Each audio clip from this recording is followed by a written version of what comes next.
ketika imperium terbesar dunia setelah Romawi, yakni Persia, hancur lebur diserang oleh Khalifah Umar bin Khattab radhiyallahu an dengan terjadinya perang Qadisiyah pada tahun 642 Masehi. Sebagai nubuat dari doa Nabi SAW, membuat rakyat dan anggota kerajaan Persia merasa hina karena telah dihancurkan oleh bangsa yang mereka sebut sebagai budak yang baru lahir kemarin sore. Akhirnya kemudian menyusun sebuah konspirasi bersama bangsa Yahudi dan juga Romawi yang diwakili oleh Nasrani untuk bisa menghancurkan Islam dari dalam. Dan barulah pada tahun 650 Masehi mereka mengirim Abdullah bin Saba, tokoh awal pencetus gerakan Syiah Ali. Abdullah bin Saba adalah seorang Yahudi tulen yang berpura-pura masuk Islam, kemudian menyelinap ke tengah kaum muslimin dan menghasut agar mereka berbaiat setia kepada Ali radhiyallahu an,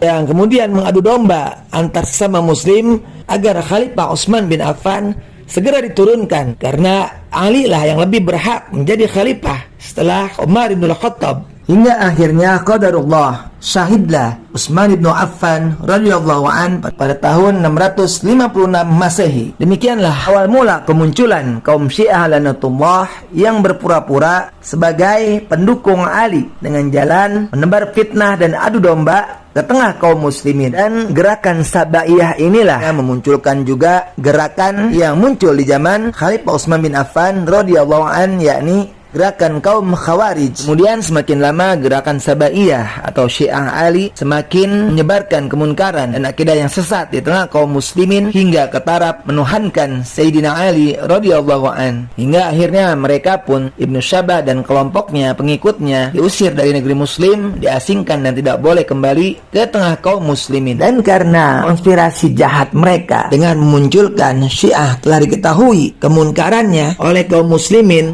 Persia dan sekutunya, maka melancarkan konspirasi berikutnya, yakni memunculkan gerakan kaum Sufi yang pertama muncul di zaman Tabi'in, yang mereka berpura-pura zuhud secara berlebihan, beribadah secara berlebihan untuk mendapatkan tempat di tengah kaum muslimin. Dan hingga pada waktunya mereka pun, Syiah maupun Sufiyah, menampakkan wajah asli mereka. Ketika Syiah sudah menjadi sebuah agama baru dan Sufiyah pun telah menjadi sebuah kelompok yang kuat dengan berbagai macam kelompok tarekat yang ada. Persia yang sekarang merupakan negara Iran adalah sumber pertama yang membuat kerusakan di tengah kaum muslimin. Maka kita akan bahas persamaan Syiah dan Sufiyah. Seperti yang sudah kita ketahui, tokoh awal Syiah Abdullah bin Saba berasal dari Persia. Begitupun dengan para tokoh awal Sufiyah berasal dari Persia, seperti Al-Junaidi Al-Baghdadi, Abu Yazid Al-Bustami, dan juga Al-Halaj, tokoh sentral kaum Sufi. Persamaan antara Syiah dan Sufiyah adalah sama-sama mengistimewakan, bahkan hingga menganggap Ali radhiyallahu an sebagai Tuhan. Kita simak ucapan mereka tentang Ali di kitab mereka kaum Syiah.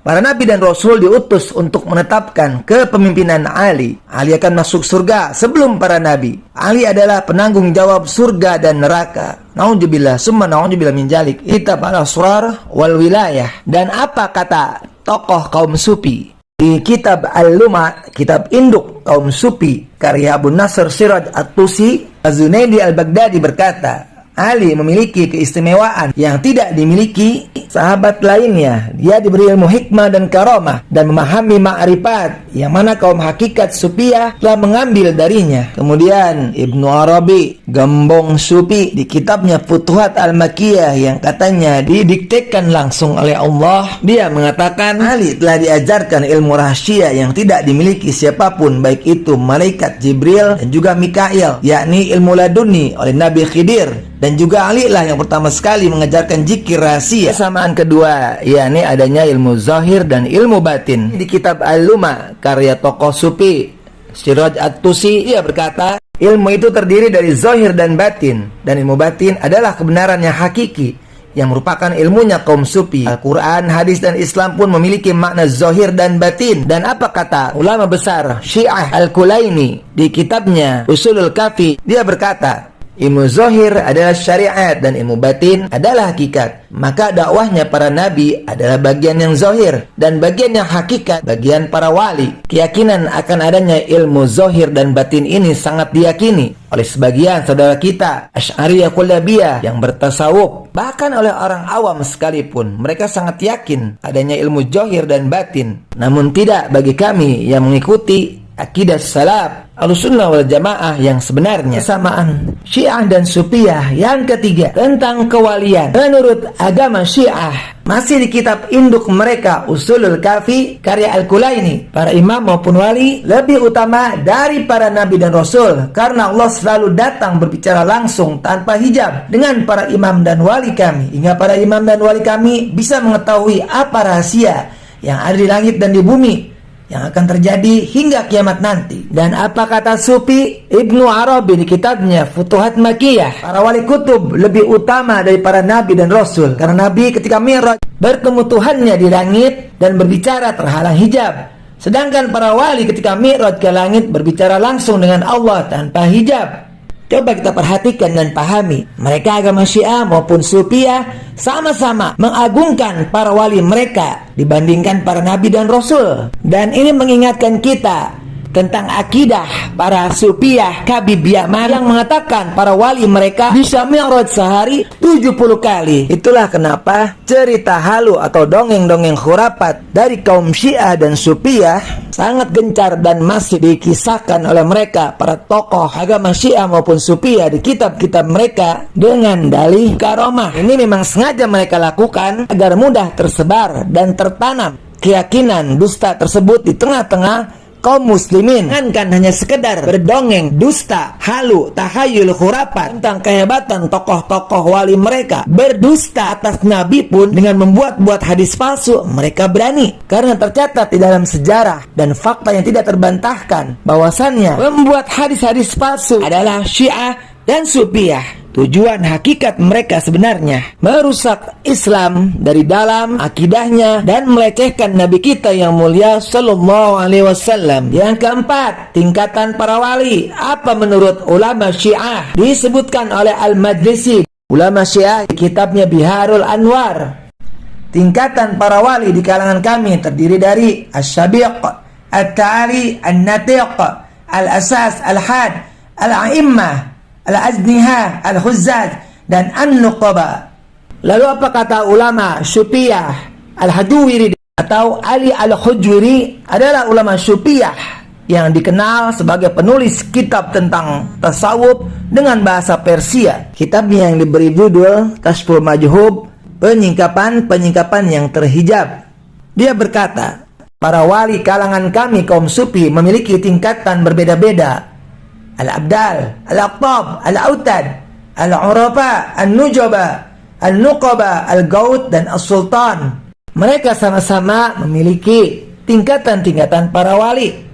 Bahkan ada kesamaan nama tingkatan wali mereka, yakni An-Nuqaba. Dan ada yang terlupa, mungkin ini tingkatan wali terakhir menurut mereka ya, yakni wali Majdub, orang gila yang dianggap sebagai wali. A'udzubillah, summa na'udzubillah min dzalik. Itulah nama-nama tingkatan para wali menurut agama Syiah dan juga Sufiyah yang mereka buat-buat sendiri dan bukan berdasar dari Al-Quran maupun hadis Nabi yang mulia Sallallahu Alaihi Wasallam. Dan jelas-jelas itu adalah buatan dari agama Syiah yang diadopsi oleh kaum Sufiyah. Sedangkan bagi kita kaum yang mengikuti akidah salaf Ahlussunnah wal Jamaah yang sebenarnya, para waliullah seperti yang disebutkan dalam surah Yunus ayat 63, para wali Allah adalah orang-orang yang beriman dan bertakwa, tidak harus memiliki karomah, bisa terbang, mi'raj ke langit 70 kali sehari, dan lain sebagainya, seperti keyakinan agama Syiah dan Sufiyah. Persamaan yang kelima, yakni bebas taklif, yakni boleh tidak mengerjakan ibadah dan boleh melakukan maksiat. Na'udzubillah min dzalik. Apa kata ulama Syiah? Al-Kulaini di kitabnya Ushulul Kafi dan juga Al-Qummi, si penulis tafsir besar agama Syiah. Imam kami dan para wali yang telah mencapai hakikat dengan ilmu batin merupakan hujah yang kuat bahwa kewajiban-kewajiban yang zahir telah hilang diangkat dari mereka. Karena ada hadis dari imam kami bahwa diangkatnya pena catatan amal dari golongan kami. Dan apa kata dedengkot Sufi Ibnu Arabi di kitabnya Futuhat Makkiyah? Di antara para wali-wali kami terdapat wali yang tertinggi kedudukannya, yang gugur atasnya syariat zahir seperti sholat, zakat, puasa dan lainnya. Dihalalkan apa yang haram baginya seperti mabuk, zina, mencuri dan lainnya. Sebagaimana ucapan syekh kami bahwa setelah mencapai makom fana, maka kerjakan apapun yang kau inginkan, karena perbuatan kalian tidak ada dosa atasnya. Na'udzubillah min dzalik. Itulah persamaan kupur agama Syiah dan juga Sufiyah. Persamaan Syiah Sufiyah ke-6, bertakiyah alias berdusta, yang merupakan rukun atau kewajiban bagi agama Syiah. Bagaimana dikatakan oleh Al-Kulaini, ulama besar agama Syiah, di kitabnya Usulul Kafi, 90% dari agama ini adalah taqiyah. Maka jagalah agama kalian, tutupilah dengan taqiyah. Tidak ada agama bagi orang yang tidak bertaqiyah. Jadi jelaslah agama mereka Syiah lanatullah dibangun di atas kedustaan alias taqiyah. Maka jangan heran bila kaum Sufiyah pun banyak melakukan kedustaan atas nama agama yang terdapat di banyak kitab-kitab karangan ulama Sufiyah, dan sudah banyak contohnya seperti para Kabib Yaman yang pastinya Sufiyah.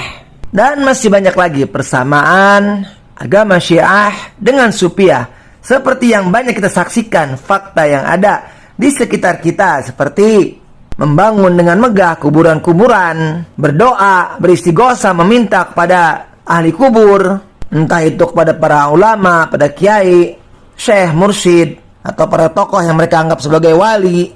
Baik mereka meminta langsung kepada ahli kubur maupun hanya dijadikan sebagai perantara atau bertawasul menurut keyakinan mereka. Hakikat agama Syiah yang pertama, mengkafirkan seluruh sahabat Nabi yang mulia sallallahu alaihi wasallam kecuali hanya beberapa orang saja, seperti yang ditulis di kitab Al-Anwar An-Nu'maniyah karya ulama besar Syiah, murid langsung dari Al-Majlisi. Para sahabat adalah orang-orang yang kufar, sesat dan terlaknat karena telah memerangi Ali, dan mereka kekal di neraka. Lalu di kitab Al-Kafi, manusia telah murtad sepeninggal Nabi kecuali hanya 3 orang saja, yakni Salman Al-Farisi, Abu Dzar Al-Ghifari dan Miqdad. Dan yang lebih hina lagi, mereka agama Syiah lanatullah menganggap Abu Bakar, Umar dan lainnya sebagai berhala-berhala. Bahkan Aisyah, Ummul Mukminin, istri Nabi tercinta, dikafirkan dan dianggap sebagai pezina. Na'udzubillah summa na'udzubillah min dzalik. Dan ini disebutkan di kitab Biharul Anwar karya Al-Majlisi. Akidah kami tentang berlepas diri Al-Bara ialah berlepas diri dari 4 orang berhala, Abu Bakar, Umar, Utsman dan Muawiyah, dan dari 4 orang perempuan, Aisyah, Hafsah, Hindun dan Ummul Hakam, dan dari semua pendukung pengikut mereka. Yang ketujuh, tentang Al-Quran. Al-Qurani berkata, Al-Quran yang dipegang kaum muslimin telah disimpangkan oleh para sahabat, sehingga tidak semua ayat otentik. Ada ayat yang telah dirubah dan sebagian besar dibuang para sahabat. Sedangkan mushaf kami, mushaf Fatimah, berjumlah 17.000 ayat. Sesungguhnya masih banyak kekafiran Syiah lanatullah lainnya. Namun saya cukupkan sampai di sini. Dan yang amat sangat disayangkan, di tahun 2025 ini masih banyak saudara kita yang masih tertipu oleh Syiah lanatullah, dan juga masih banyak yang belum mengenal hakikat agama Syiah lanatullah alaihim ajma'in.